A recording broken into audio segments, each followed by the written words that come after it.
En el marco de la consultoría de revisión del gasto público en los niveles de preescolar, primaria y secundaria, elaborada con base en el convenio BID, UNICEF, Ministerio de Educación Pública y ejecutada como consultoría corta de 6 meses por la Universidad de Costa Rica, concretamente el Centro de Investigación y Capacitación Pública, fue posible identificar una serie de temas sobre los que es importante conversar, que se constituyen en condiciones importantes para fortalecer la gestión institucional. Y procedo a exponer, con el permiso de todos y todas ustedes, en este momento algunos de esos elementos. Voy a realizar una reflexión sobre la importancia de visualizar al Ministerio de Educación Pública en el marco del sistema de la administración pública.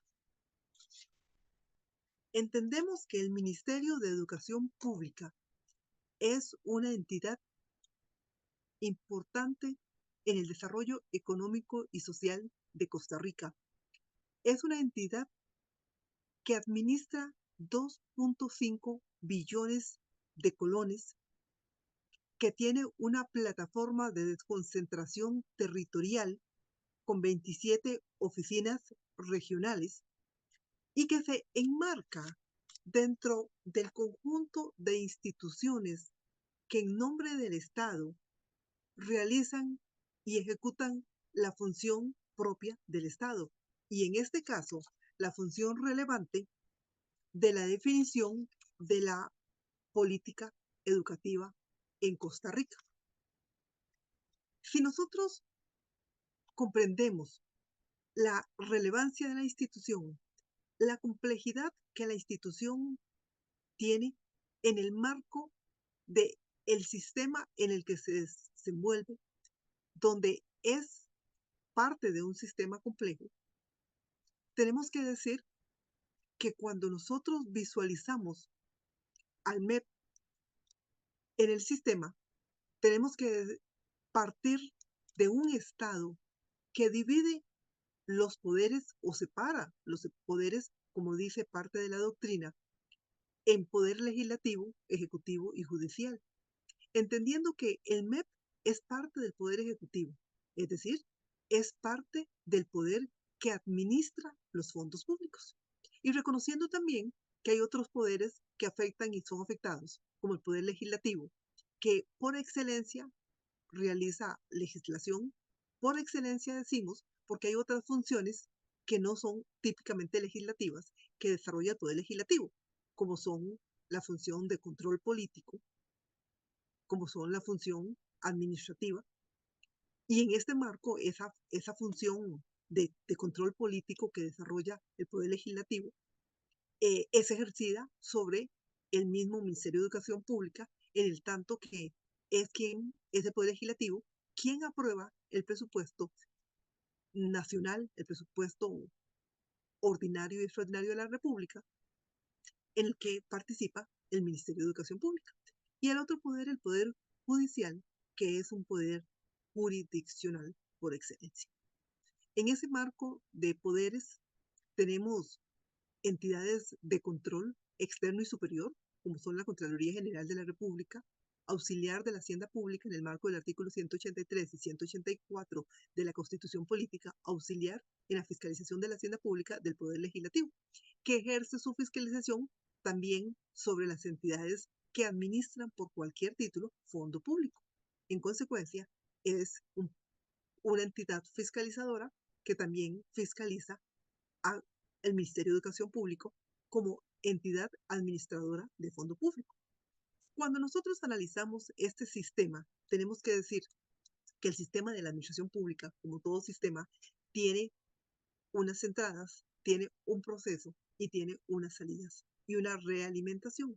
En las entradas tiene insumos que son la fuerza de arranque de todo sistema, que vienen a estar dados por los recursos, fondos públicos que, como potestad de imperio del Estado, administra el Ministerio de Educación Pública y que intenta buscar satisfacer las necesidades de la colectividad. Esos fondos públicos son los recursos, valores, bienes, derechos, propiedad de las entidades públicas, como así lo denomina el artículo 9 de la Ley Orgánica de la Contraloría General de la República, y en su conjunto constituyen la hacienda pública que administra el Poder Ejecutivo, tal y como la define el artículo 8 de la Ley Orgánica de la Contraloría General de la República. Entonces, empezamos acá con un problema económico, cuando las necesidades de la colectividad que no están satisfechas son múltiples y los insumos, los recursos que tenemos para administrar, para satisfacer esas necesidades, son limitados. Entonces entramos aquí en un verdadero problema económico. Y ese problema económico es un problema de asignación de recursos escasos para satisfacer necesidades ilimitadas. Bueno, en este proceso desarrolla su actividad el Ministerio de Educación Pública y para esa asignación de recursos debe desarrollar un proceso de planificación que en el marco del Plan Nacional de Desarrollo tiene una acción programada con acciones nacionales establecidas en este plan de desarrollo, pero que también tiene su propio plan estratégico que operacionaliza en el corto plazo, de manera que su acción programada es definida en los planes de largo, mediano y de corto plazo, necesarios para una adecuada asignación y posterior ejecución y evaluación de los recursos asignados. Estos insumos entran al proceso de transformación y aquí se desarrollan un conjunto de actores, normas jurídicas, instrumentos y se desarrolla toda una cultura en cada una de las instituciones y en el seno de la propia administración pública, teniendo no solo los controles externos y superiores, como el que ya dijimos, de Contraloría General de la República en el marco del artículo 183 y 184 de la Constitución Política, sino también teniendo una serie de controles de tutela, es decir, el control del Poder Ejecutivo hacia el Poder Ejecutivo, que se desarrolla en el seno de la administración pública para lograr desarrollar unos productos que se busca sean los idóneos con la calidad y en el tiempo oportuno, que se materializan y que satisfacen esas necesidades de la colectividad con una ciudadanía que espera esos productos para satisfacer esas necesidades y a la cual hay que rendirle cuentas. Unos resultados que se realimentan en cada ejercicio para el proceso inicial y con un desarrollo de las 3 E: economía, eficiencia y eficacia. Economía, términos y condiciones en las cuales se adquieren los insumos en términos de calidad, cantidad y precio. Eficiencia, las relaciones insumo-producto. Y la eficacia, la consecución de los objetivos. Estas 3 E enmarcadas en un proceso de interacción plena con el entorno que nos posibilita un proceso de realimentación, un entorno que hay que estar leyendo y hoy día no solo nacional, sino también internacional, que nos posibilita mantenernos en el sistema o quedar obsoleto, que nos posibilita generar productos que la colectividad recibe y considera responden a sus necesidades o generar productos que la colectividad considera no satisfacen sus necesidades y podría estar generando una ciudadanía insatisfecha. Bueno, esto plantea una administración pública sujeta a un principio de legalidad, un marco jurídico, porque estamos en el marco de un Estado de Derecho, un Estado que emite el ordenamiento jurídico, pero que también se sujeta a ese ordenamiento jurídico con la máxima expresión del principio de legalidad. Un principio de legalidad que nos distingue de la administración de empresas o privada, porque la administración pública se rige por el principio de legalidad consagrado en el artículo 11 de la Constitución Política y en el artículo 11 de la Ley General de la Administración Pública. Este artículo 11 que nos plantea que los funcionarios públicos somos simples depositarios de la autoridad y estamos obligados a cumplir lo que la ley nos impone. Y ese artículo 11 de la Ley General que nos habla de una administración pública sometida siempre al ordenamiento jurídico, que solo podrá realizar aquellos actos y prestar aquellos servicios que dicho ordenamiento establezca, según la jerarquía de las fuentes del ordenamiento jurídico. ¿Y cuáles son esas jerarquías de las fuentes del ordenamiento jurídico de las que habla el artículo 11 de la Ley General de Administración Pública? Bueno, precisamente la misma ley en su artículo 6 establece, explica cuál es esa jerarquía de fuentes del ordenamiento y nos dice que debemos sujetarnos a la Constitución política, a los tratados internacionales, a las leyes y demás actos con valor de ley, a los decretos del Poder Ejecutivo que reglamentan leyes, los de otros supremos poderes, los demás reglamentos del Poder Ejecutivo y demás normas subordinadas, teniendo claro que la jerarquía establece que una norma de rango inferior no puede nunca modificar una norma de rango superior. Bueno, esta jerarquía nos dice que hay una constitución política y hay una ley vigente y nos está diciendo que este apego al ordenamiento jurídico de todas las entidades que administran fondo público, de todas las entidades públicas, ese principio de legalidad nos está distinguiendo como administración pública de lo que podría ser la administración privada, que se rige por el principio de autonomía de las voluntades. Aquí tenemos una gran distinción entre la administración pública y la administración privada. Recordemos que si no existiera distinción entre la administración pública y privada, podríamos pensar que entonces no debería existir dos administraciones en los centros de educación, pública y privada, sino una sola administración, si los principios fuesen totalmente iguales. Pero si hay principios que rigen la administración pública distintos, es porque precisamente hablamos de una administración pública regida, entre otros principios, por el principio de legalidad. Bueno, y ese principio de legalidad demanda que en este sistema de administración pública como sistema haya todo un ordenamiento al que tenemos que sujetarnos. Y es que ese principio del artículo 11 de la Constitución Política en el año 2000 tuvo una modificación que tenemos que reconocer todos y que tenemos que comprender en su plena dimensión, porque el párrafo segundo nos dice precisamente esto que está aquí en pantalla. Los funcionarios públicos son simples depositarios de la autoridad, ya eso lo dijimos, pero el párrafo segundo nos dice, la administración pública, en sentido amplio, estará sometida a un procedimiento de evaluación de resultados y rendición de cuentas, con la consecuente responsabilidad personal para los funcionarios en el cumplimiento de sus deberes. La ley señalará los medios para que este control de resultados y rendición de cuentas opere como un sistema que cubra todas las instituciones públicas. Tenemos aquí un nuevo elemento o digamos, si no nuevo, sí una nueva incorporación en el año 2000, ya, ya han pasado muchos años, pero que nos habla de evaluación de resultados, rendición de cuentas. La misma Constitución dijo, la ley señalará los medios para que este control de resultados y rendición de cuentas opere como un sistema. Bueno, precisamente ese marco de ley vino a generarse a partir de ese año 2000 una transformación. Tenemos la Ley de Administración Financiera y Presupuestos Públicos en el año 2001, Ley 8131.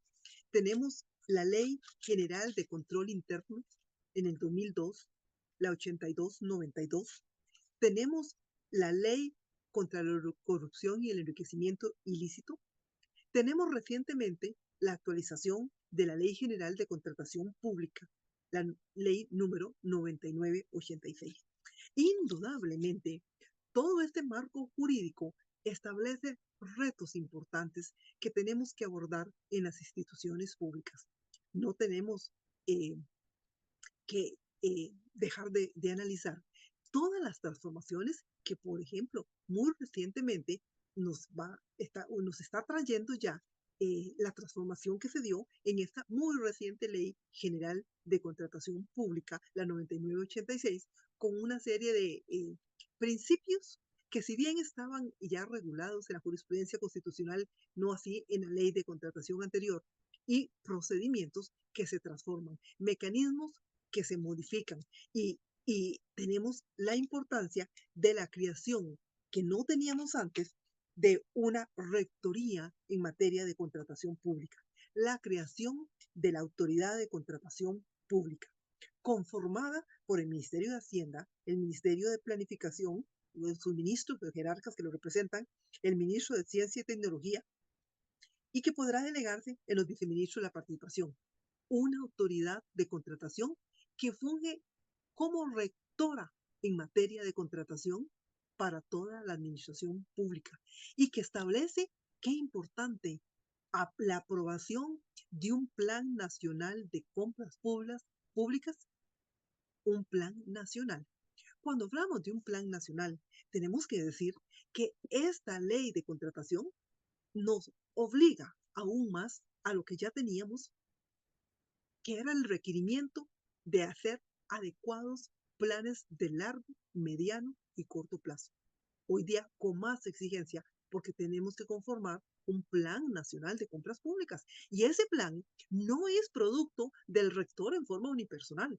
Para la elaboración de ese plan nacional de compras públicas, tenemos el concurso de todas las entidades que administran fondo público en esta administración pública, que participan ejerciendo la función propia del Estado costarricense. Entonces, no cabe duda la relevancia que tiene el tema del gasto público. No cabe duda la relevancia que tiene la función de la planificación y del presupuesto. Este sistema de administración pública plantea ni más ni menos eh, la esencia de la gobernabilidad.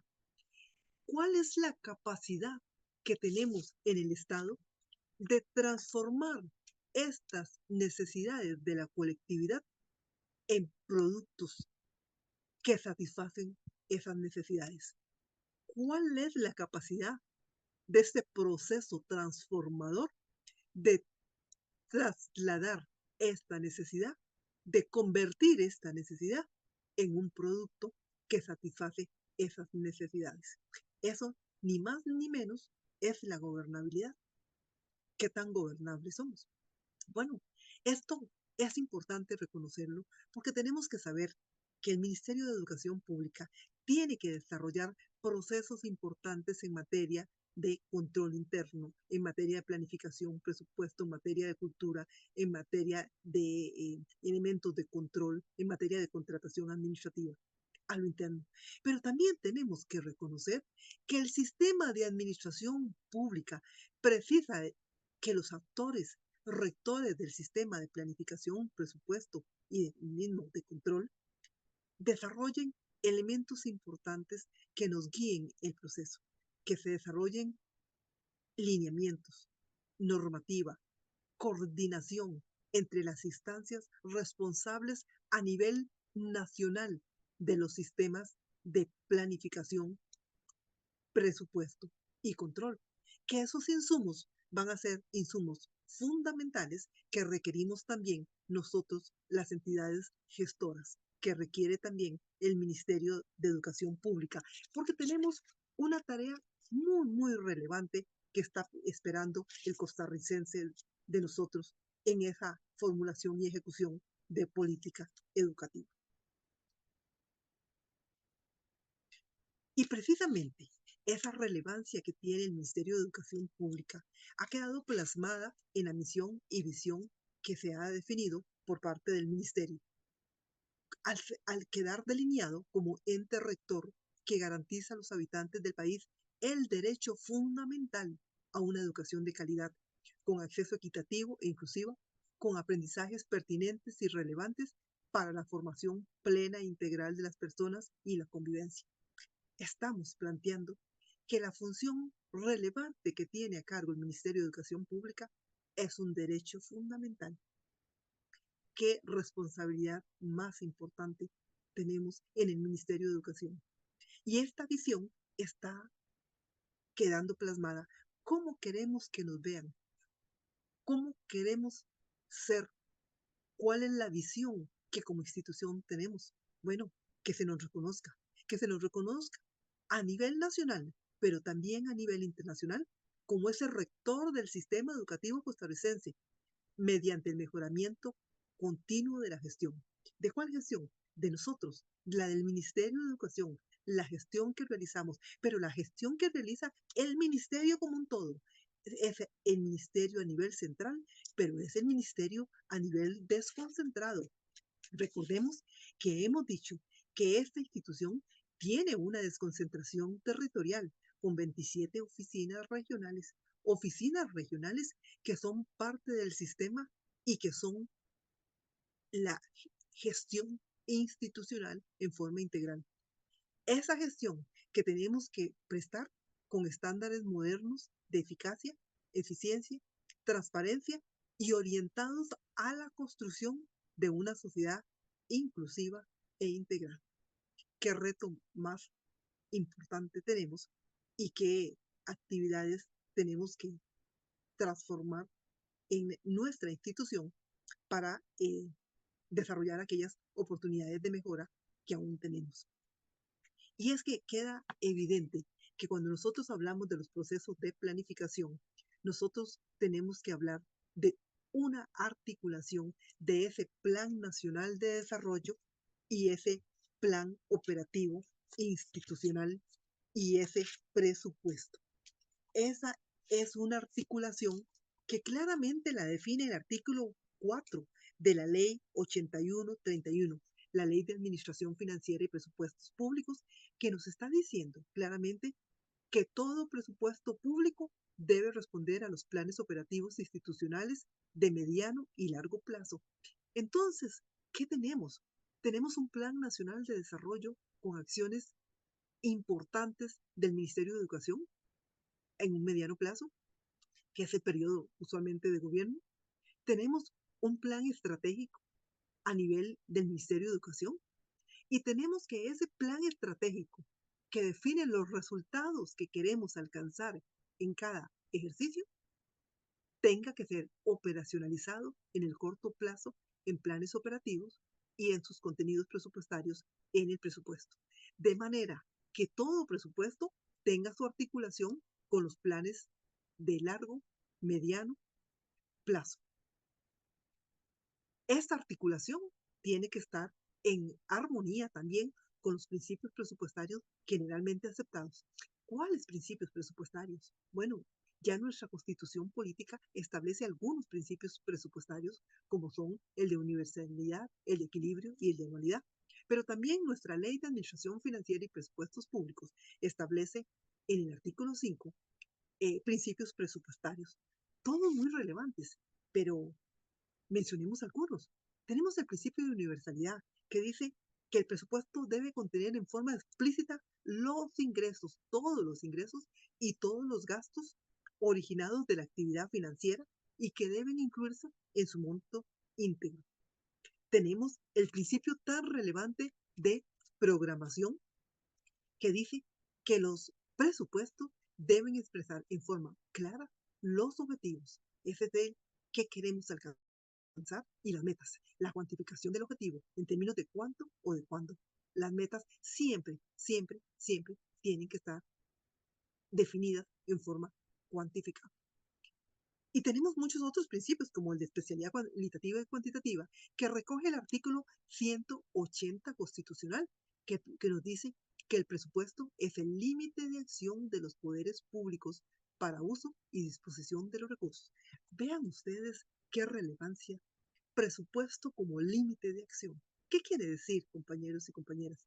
Quiere decir que si yo no tengo presupuesto, no hay compras, no hay registros, no hay pagos, no hay o no debe haber, porque hay responsabilidades legales y constitucionales. El presupuesto es el límite de acción. Entonces nosotros, gestores y especialmente nosotros, los encargados de ejecutar el presupuesto, tenemos que saber que nuestra gestión debe estar apegada al presupuesto. y tenemos que tener contenidos presupuestarios disponibles.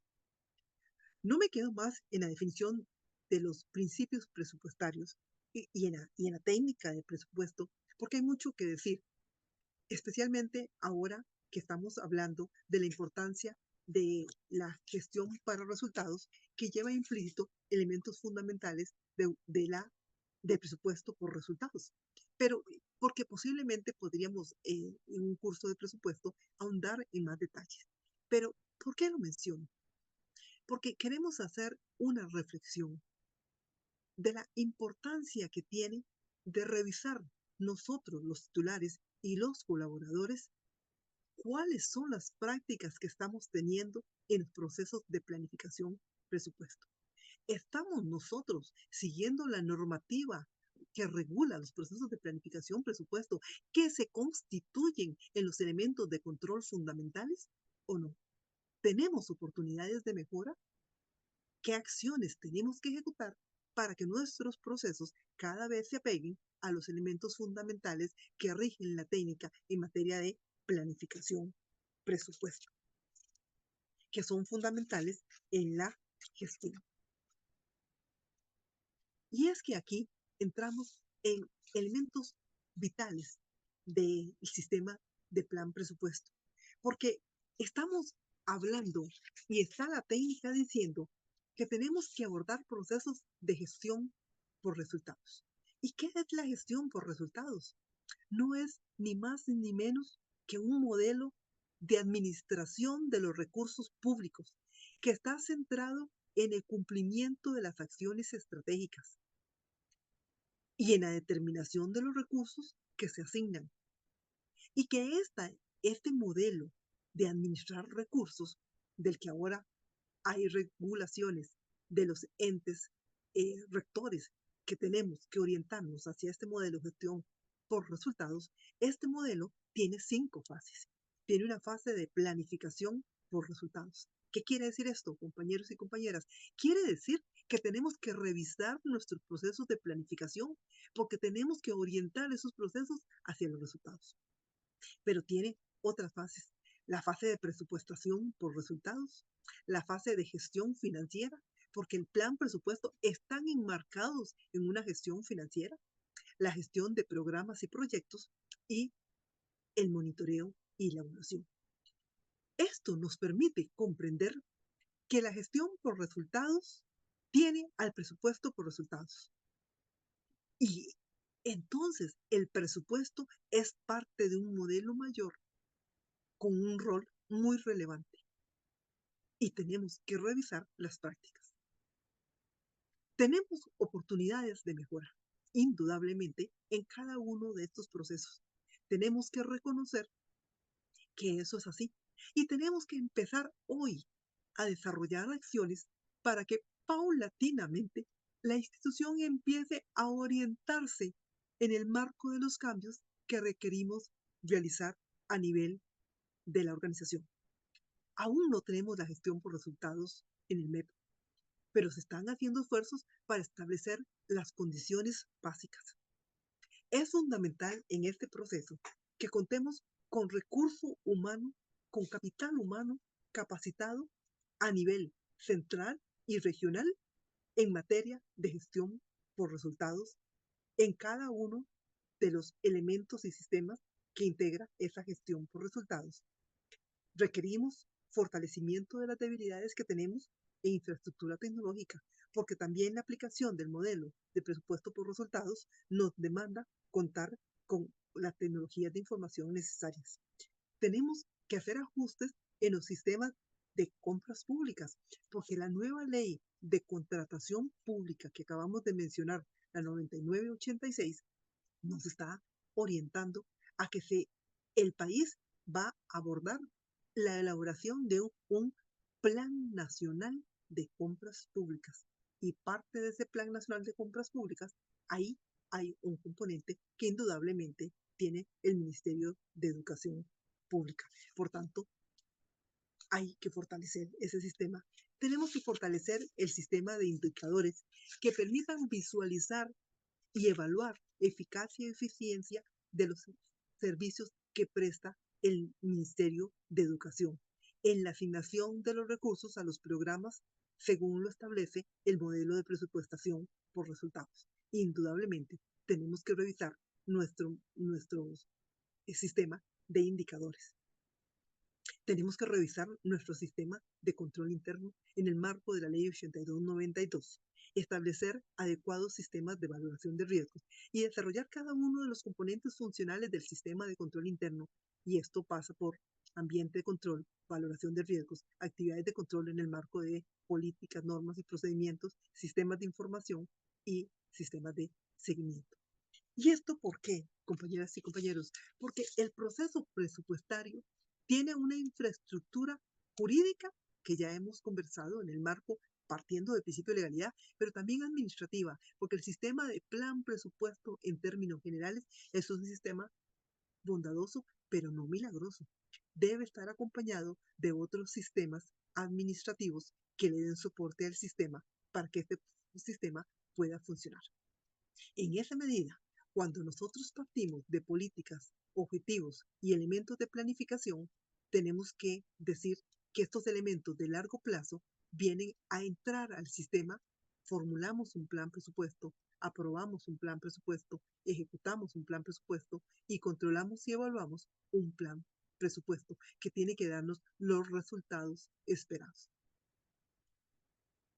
Y esto nos eh, articula con elementos muy importantes. Y es que, compañeros y compañeras, qué relevante eh, resulta cuando nosotros planteamos las articulaciones que tienen que darse entre el sistema de plan presupuesto, visto como sistema de planificación de corto plazo, con las articulaciones de la planificación estratégica. ¿Por qué? Bueno, aquí es donde vamos a entrar y en el módulo 2 vamos a conversar de la cadena de marco lógico, también como conocida como cadena de resultados. ¿Por qué? Porque nosotros a nivel de planeamiento estratégico logramos definir resultados que queremos alcanzar. Y estos resultados nos darán efectos que nosotros queremos alcanzar con impactos. Y ese efecto me da información sobre los cambios esperados que se producen como consecuencia de la acción que ejecutamos. Y ese impacto son eh, esos resultados esperados, pero en el largo plazo. Bueno, esos efectos, esos impactos en el marco de los resultados esperados en el largo plazo se van a concretar desde el punto de vista de corto plazo en productos. Entonces, los productos que resultan del sistema plan presupuesto de corto plazo determinan actividades e insumos necesarios para alcanzar los resultados deseados. Entonces tenemos insumos, actividades, productos, efectos, impactos, resultados. O sea, la cadena de resultados. Pero vean qué interesante que resulta esa articulación entre el largo plazo y el corto plazo, entre los resultados y los productos.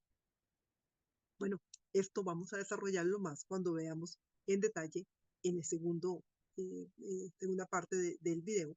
Vamos a ver la cadena de resultados.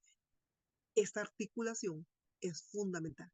Entonces, ¿qué decimos? Bueno, es que cuando estamos hablando de gestión por resultados, estamos diciendo que, que tenemos que definir cuál es el resultado que se persigue desde el punto de vista en el MEP, desde el punto de vista de la política educativa. ¿Qué resultado perseguimos? Y ahora sí, ¿qué productos tenemos que generar en términos de actividades e insumos incorporados para alcanzar esos resultados? Esa es la articulación del largo plazo con el corto plazo. Bueno, y es que decíamos que este sistema de planificación presupuesto con sus componentes de largo plazo, mediano plazo y corto plazo es un sistema que indudablemente requiere sistemas de información. Entonces tenemos que preguntarnos en el MEP cuáles son los sistemas de información que requerimos. ¿Cuál es la información que requerimos desde el punto de vista de costos, de información central de información regional, de información de centros educativos. Tenemos hoy día oportunidades de mejora que alcanzar. Tenemos oportunidades de mejora porque esos sistemas de información deben proveernos de información valiosa y oportuna y completa para tomar decisiones. Entonces tenemos una tarea fuerte. Tenemos una tarea de revisar los sistemas de información y de determinar si estos sistemas de información me están posibilitando llegar a tener el alcance integral institucional en el marco de las oficinas, en el marco de lo que ocurre en las propias regiones y de lo que ocurre incluso en los centros educativos, con información especializada de detalle que se requiere en materia de género, de grupos vulnerables. Y esta gestión por resultados demanda una serie de elementos que tenemos que trabajar. Un elemento fundamental que tenemos que abordar es precisamente lo que estamos hablando. Estamos hablando de la sensibilización y la concientización que tenemos que tener todos en la organización para saber que tenemos retos importantes, para saber que tenemos que hacer transformaciones y que no son abruptas, son graduales, son por fases, son paulatinas, pero tenemos que empezar. Y esto implica procesos de capacitación, implica la transformación de la estructura programática. Tenemos una estructura programática que hoy día, desde el punto de vista en el presupuesto, se visualizan 9 programas presupuestarios. Cerca de estos 9 programas, 95% de los recursos se concentran en 2 programas de implementación de la política educativa y los programas de equidad. Y tenemos algunos de estos programas que tienen muchas unidades ejecutoras, mientras que otros programas tienen escaso número de unidades ejecutoras. Es decir, podremos decir que hay oportunidades de mejora en la estructura programática. La estructura programática nos tiene que dar una serie de consideraciones sobre los resultados que queremos. ¿Cuál es el resultado final trascendente? Y esto pasa por hacer una revisión de la estructura actual que está en vigencia. Y esta estructura indudablemente genera una transformación si queremos ir con este enfoque en resultados. Y esto implica que tenemos que hacer una incorporación, una modificación de cultura, cultura orientada hacia los procesos de planificación de largo, mediano y corto plazo y de presupuesto. ¿La transformación de la cultura es posible? Sí. ¿Es mágica? No. ¿Es corto plazo? No. Debe empezarse hoy en forma paulatina, porque esa cultura implica una estrategia paulatina de transformación. Los sistemas de información deben asegurarnos información clara, oportuna, veraz, para poder tomar decisiones informadas y adaptarnos a los cambios. Y adaptarnos a los cambios también pasa posiblemente por transformaciones institucionales que hay que realizar. ¿Todo para qué? Bueno, todo para buscar procesos de transparencia y rendición de cuentas, como espera esa colectividad a la cual servimos. Y es que en esa formulación de la planificación y el presupuesto requerimos en forma concreta en los procesos de planificación, requerimos políticas institucionales que vienen de nivel superior hacia nivel superior y que luego van generando una acción de abajo hacia arriba, procesos participativos en la planificación y presupuesto a nivel regional y por centro educativo.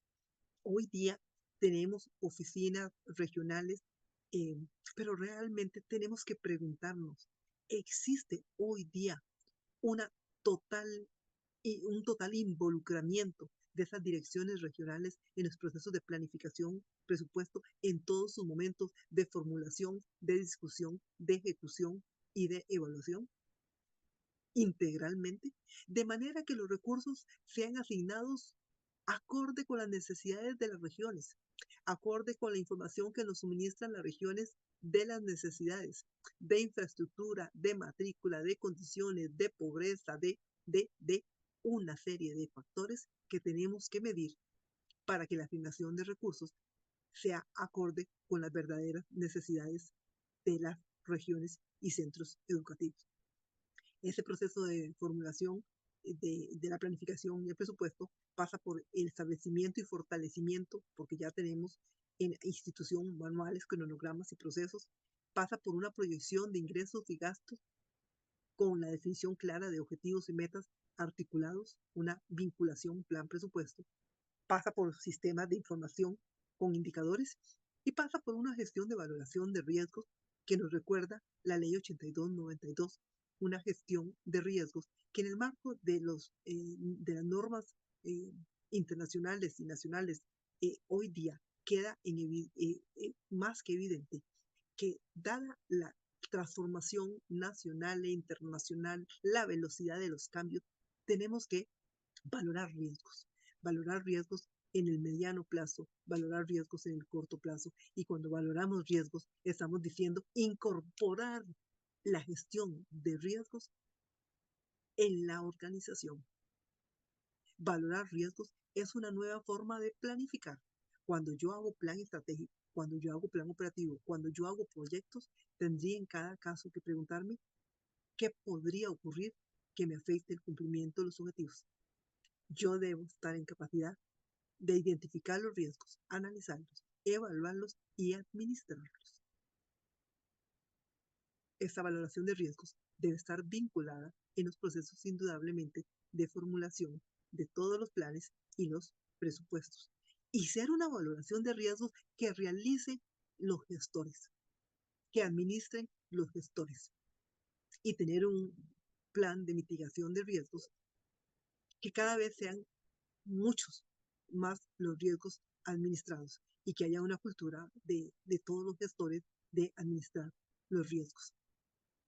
Esto pasa por todo un proceso de capacitación en materia de fortalecimiento, que ya lo empezamos, que ya lo tenemos, que ya se trabaja en el MEP, pero que indudablemente tiene oportunidades de mejora para su incorporación en la gestión como mecanismo de gestión interna.